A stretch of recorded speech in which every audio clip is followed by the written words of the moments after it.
Well, hey y'all, I'm back with another knife review. This time it is on the Boker 2020 Folding Hunter.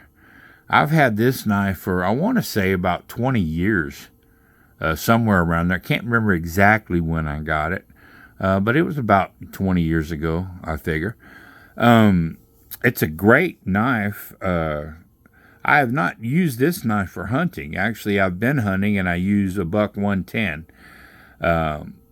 I have a buck 110 and S30V and 428C, and I got some, really older ones that I got, back in the 80s when I was about, I was a kid, and but I used the 428C. I like that steel. I know what it's going to do. It's easy to touch up. It's easy to sharpen, and you can get, through a couple of deer without doing anything to the knife.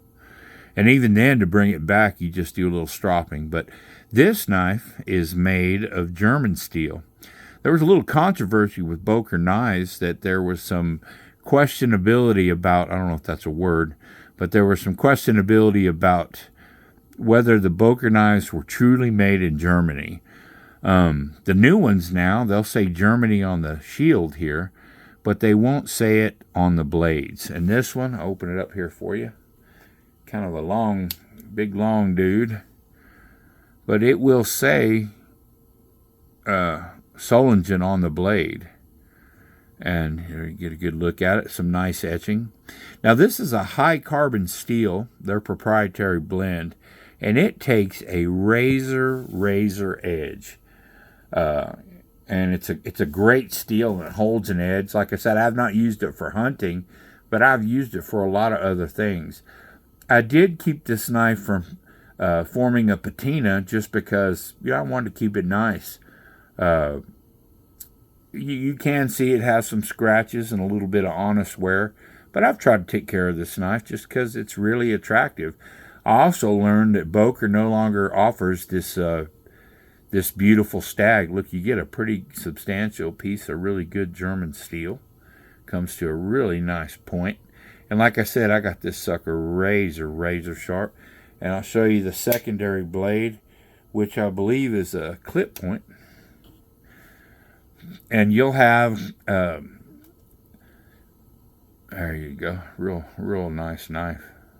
Really good point. I really like that in a knife like this when they give you a really good point on the end of the knife. It has these long pulls on both blades, which I really like. And for those of you that are concerned about such stuff, I like it. They give you a really good sheath, really high quality leather. Smells really good. And it's lasted 20 years. And you can see, and I've worn it, not a whole lot.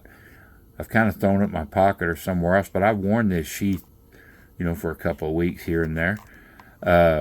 You can see that it's got rivets to kind of reinforce it. And it's got the old style where they just cut through a solid piece of leather with these little rip stops. Seems to be a real high quality leather, roughed out on the inside. They use some good wax thread stitching. I've checked that. So it's really high quality. Getting back to the knife, here, I'll close it up here for you. You'll see that stag. It's really beautiful stag. I'll give you an up-close view of that. You can see a little green forming there where the pins are. That's just a natural patina that comes from the brass. Kind of gets into the stag material. Really beautiful stag. Turn it around. And it's a shame that they don't make it anymore. They do make this knife still. Like I said, it doesn't have Solingen on the blades on the new ones. And they make them with bone handles, a real pretty yellow, and I think they do a smooth white one, a jigged one, and they make use of plastics, their version of Durlin. And they're really attractive knives, and they're real good knives, I'm sure. It's just that I'm really not sure where they're made, since they have some weird laws and they don't put Solingen on the blade. I'm not sure where they're made. They offer them at a good price. The price has actually gone down on these. Back in the day, 20 years ago, I think I paid about $100 for this knife. And just inflation and everything, that was pretty expensive at the time. And I paid a premium because of this stag. It was so beautiful. And I think you could get a normal one, I say by normal, with wood or bone handles for about 40 something, $50. Well, they're definitely not that now. Actually, some of the newer ones are, but the ones that aren't marked Solingen on the blade. Now, they have a line, I don't know what it's called. Boker has a real convoluted system as to, they got a Magnum, Boker Plus. Those are their knives that are made in China. They have an Arbolito brand that's made in Argentina, I believe. And, so on and so on. They have a worldwide kind of network of where their knives are made and sourced from. But they still have some really, truly German-made knives. They're still made. This knife, I watched a video of all places on YouTube, and it showed them making this knife in Germany. Not this exact knife, but this style of knife in Germany at the Solingen plant in Boker. And they talked to the workers, and it was filmed about the time that this knife was made. So that was really interesting. But the knives that are truly made in Germany now, that they 100% claim and, are made in that Boker factory in Germany, will cost you a really pretty penny. They've really gone up. So that's kind of a shame. They make what's called a classic line. They make some trappers and stuff that may or may not be made in China. One way you can tell they don't have this blade etch,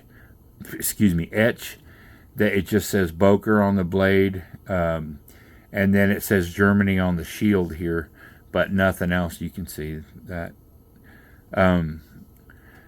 But anyway, I know this knife was made in Germany. I know this knife is really high quality.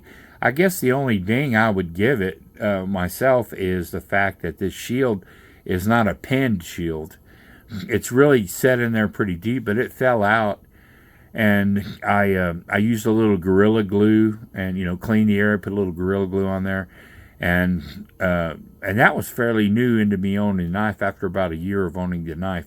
And I've not had another problem with it since, in hot and cold weather and everything else.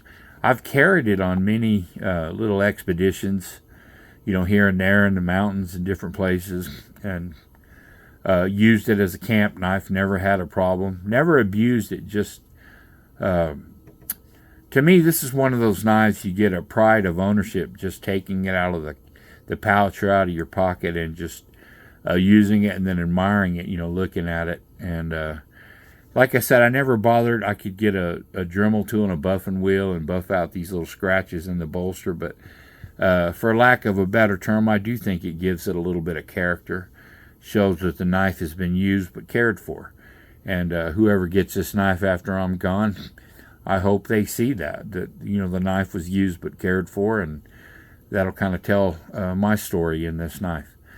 Anyway, this is a look at the Boker 2020 Folding Hunter, 20-year-old knife that I really come to enjoy. And I hope you enjoyed the video, and I really do appreciate you watching. We'll catch y'all down the road.